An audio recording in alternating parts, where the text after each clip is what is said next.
গাজওয়ায়ে উহুদ ইসলামের ইতিহাসের গুরুত্বপূর্ণ একটি গাজওয়ায়ে উহুদ। এটাকে উহুদ বলা হয় এই কারণে, উহুদ পাহাড়ের কারণে।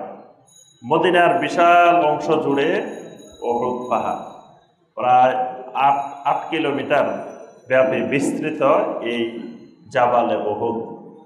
উহুদকে উহুদ এজন্য বলা হয়, উহুদ মানে একক, আহাদ থেকে উহুদ একক। এটা অন্য কোনো পর্বতমালার সাথে, অন্য কোনো পাহাড়ের সাথে এটা সংযুক্তি নেই। মানে এটা মদিনার আলাদা একক একটা পাহাড়।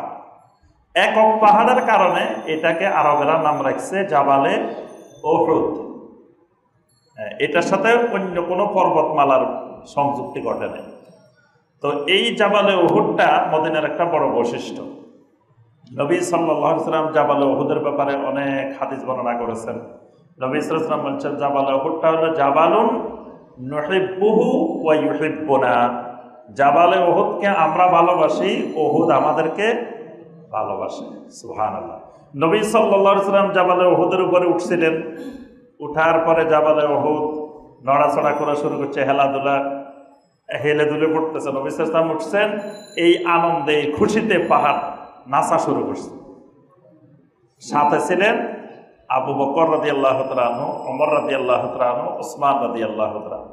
তখন নবী সাল্লাল্লাহু আলাইহি ওয়াসাল্লাম পাহাড়কে বলেন, উসবুত উহুদ, উহুদ তুমি থামো, স্থির হও, কারণ বা ইন্না ফিকা নাবিয়্যুন, তোমার উপরে আছে একজন আল্লাহর নবী, ওয়া সিদ্দীকুন, তোমার উপরে আছে একজন সিদ্দীক, ওয়া শাহীদান, দুইজন শহীদ। সুবহানাল্লাহ।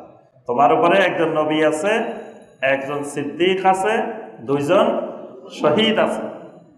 এখন তো ওমর আর ওসমান বুঝে গেছে, নবীকে তাও তো নির্দিষ্ট, সিদ্দীককে তাও তো নির্দিষ্ট, তাহলে বাকি দুইজন শহীদ, তাহলে এই দুইজন শহীদ হবেন, শাহাদাত বরণ করবেন, এটা নবী সাল্লাল্লাহু আলাইহি ওয়াসাল্লামের এই ঘোষণায় তারা বুঝলেন। তারপরে ওমর রাদিয়াল্লাহু তাআলা আনহু সবসময় আল্লাহর কাছে দোয়া করতেন, আল্লাহুম্মা রযুক মাউতি শাহাদাতান, আল্লাহ আমার মৃত্যুটা শাহাদাতের মৃত্যু দিও। আর ওয়াফি বেলাদে রাসূলিক, আপনার রাসূলের শহরে আমার মৃত্যু দিয়ে, মানে মদিনায় যেন আমার মৃত্যুটা হয়, আর আমার মৃত্যুটা যেন শাহাদাতের মৃত্যু হয়। আল্লাহ রাব্বুল আলামিন ওমর রাদিয়াল্লাহু তাআলা আনহুর দুইটা দোয়াই কবুল করেছেন। তার মৃত্যুটা শাহাদাতের মৃত্যু হয়েছে এবং তিনি মদিনা মুনাওয়ারাতেই, মসজিদে নববীতেই এখানে মৃত্যুবরণ করেছেন।